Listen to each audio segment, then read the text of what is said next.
All right, good morning. Are we all awake? Sir, Kind of. how are you? I'm good. How are you, Taryn? Individually, I'm great. Gosh, awesome. Okay, my name's Nathaniel Kogan. Today I will be talking to you about an analysis of perceptions of students in a regional college, specifically Rogers State students.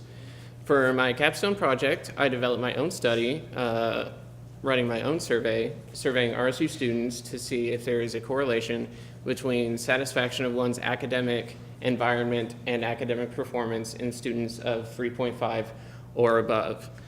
I came up with this idea, last spring, I guess, filling out those teacher evaluation forms, as we all do. How was this class? How satisfied are you with this professor? And so over the summer, I was thinking, how can I take that even further? And so I decided to develop my own study, seeing if there is a correlation between academic satisfaction and academic performance.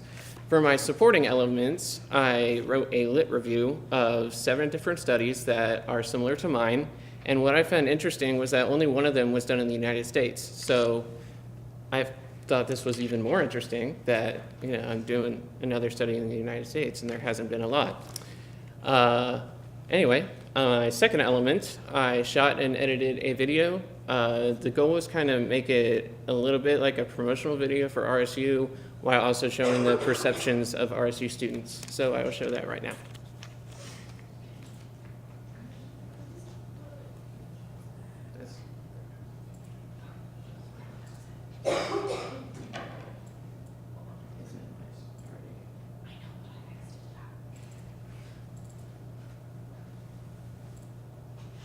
No, I need sound.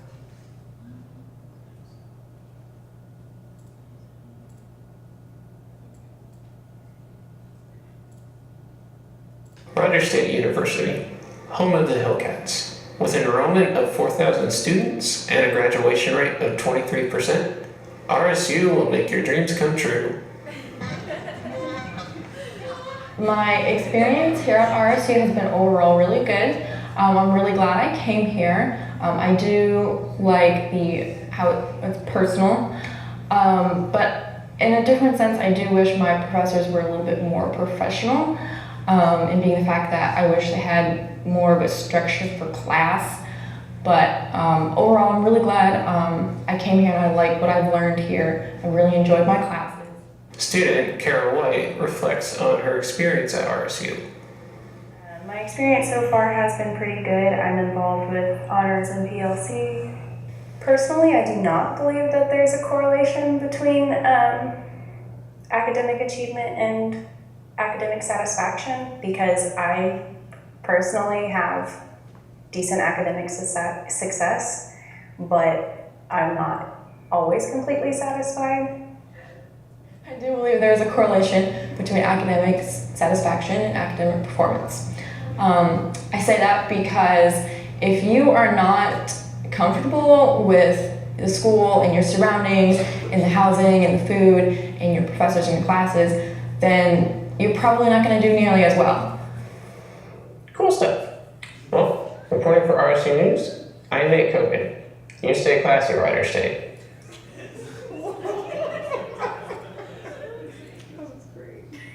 Thank you.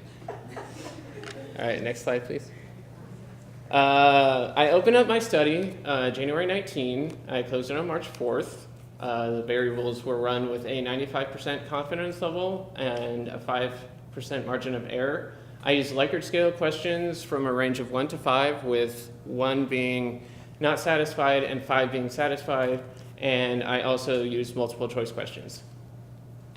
186 individuals participated. The representative sample size was 351, and those of you who may not know what the representative sample size is, it's just the number that gets an accurate sample of the population. So as I said before, there were 4,000 students across all RSU campuses, and 351 would have been the representative sample size.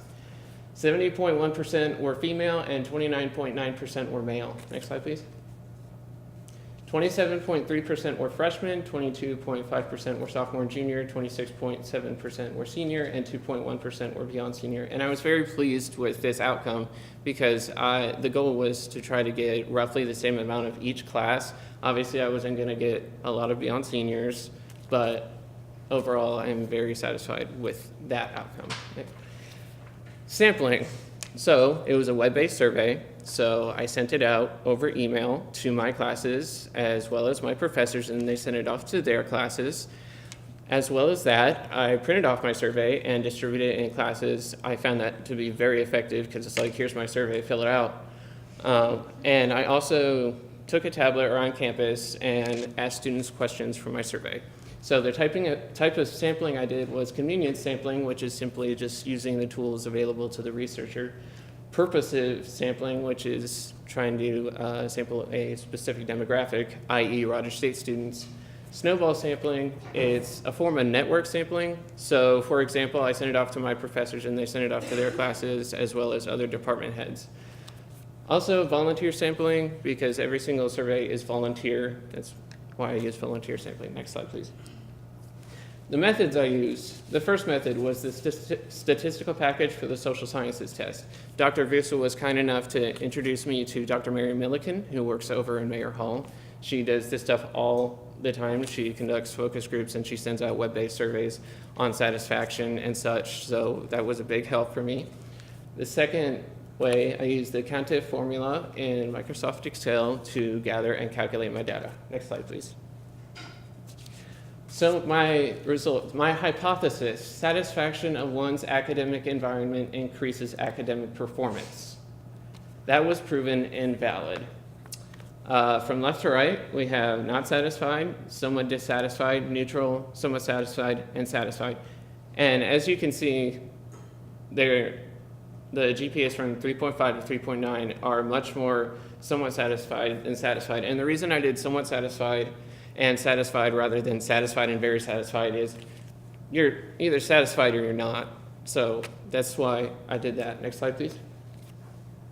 My first sub-hypothesis, freshmen are the most satisfied with their overall education. This was proven valid. From left to right, we have freshman, sophomore, junior, senior, and beyond senior. And the freshman is light blue and the beyond senior is dark blue, just to clarify. And as you can see under the satisfied, the light blue has the highest satisfaction rate. And I hypothesize this due to the fact that freshmen have been at RSU the least amount of time, so they're more naive. They have had... I didn't think that was funny, but okay.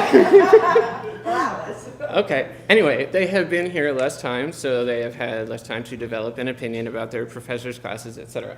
Next slide, please. Sub-hypothesis 2, those with higher GPAs find their professors more helpful.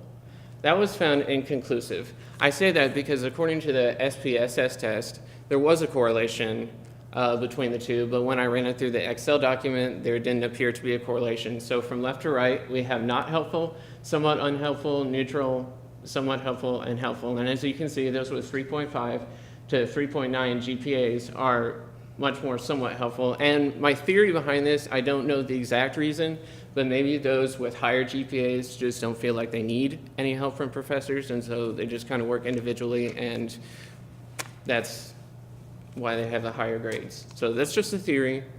It's not an exact reason. Next slide, please.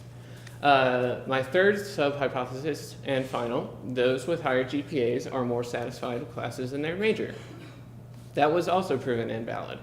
From left to right, we have not satisfied, somewhat dissatisfied, neutral, somewhat satisfied, and satisfied. As you can see, those with 3.5 to 3.9 GPAs are much more somewhat satisfied. And that may have to do with the further along they get, the harder the classes get, and so they become less satisfied with their classes, and that even includes their major. So, next slide, please. Limitations. Time was probably the biggest limitation. I only had about 7 weeks to calculate the data, so that's partially why I only got 186. Unknown rationale of dissatisfaction. Since it was an online web-based survey, I couldn't really ask open-ended questions because I would have gotten a lot of results that would have been there would have been a ton and it would have been hard to calculate. Lack of researchers. Since I was the only one, that's also why I only got 186. I was assured that was a good number, but that's why. Next slide, please. Recommendations. Time. Upon replication, I would like to keep the survey open for a semester or maybe even an entire school year. Second, increase the number of researchers. I recommend at least 3, 1 to conduct focus groups, 1 to maintain the online survey, and 1 to distribute the surveys in classes because I found that to be very effective. Psychological and emotional factors. Stress and depression can affect happiness and performance. So that's my conclusions. So anyway, questions?